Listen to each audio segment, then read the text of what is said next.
Welcome to Nordic Market News. Today is Thursday, October the 6th. This program is brought to you by news agency Direct on behalf of Infront. The main focus will be on the major financial news from or affecting the Nordic countries of Sweden, Norway, Finland, and Denmark. Let's begin by looking at the stock market index from these countries in the first hour of trade today. The Swedish OMX S30 is up by 0.4%, while the Norwegian OSEBX and the OMX Copenhagen 20 both decreased by 0.17%. The OMX Helsinki 25 is down again today by 0.28%. In Swedish news today, Mekonomen Group announced that President and CEO Magnus Johansson will step down with immediate effect. Per Oskarsson will take over as interim CEO and president until a new CEO can be found. Johansson took over in 2015 and has not been able to help the company meet market expectations. Mekonomen's operating income has been below the SME Direct consensus for each of the last 4 quarters, including down 13% on their last report for the second quarter on August the 26th.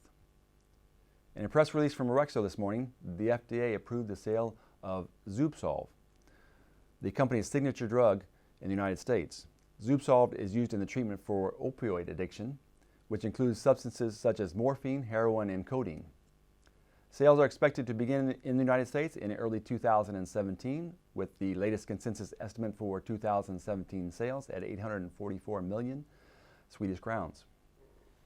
Swedish retailer Kappahl will report their Q4 fiscal year results next Thursday, October the 13th.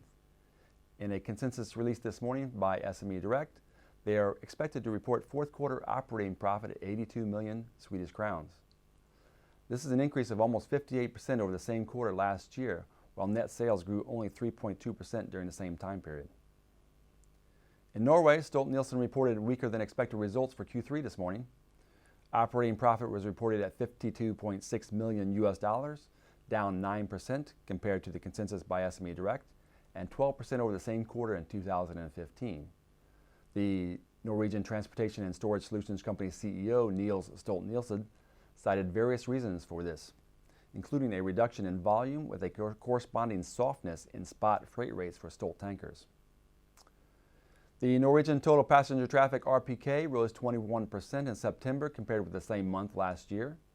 The capacity rose by 19%, while the load factor rose 1.2 percentage points to 89.4%. Norwegian's yield, revenue per passenger kilometer, fell 8% compared with the same month last year. And the so-called RASK level, the measure of revenue per available seat, fell 7%. In Finland, David Hoffman, the head of a delegation from the International Monetary Fund, stated that Finland is likely to only experience subdued economic growth over the next couple of years.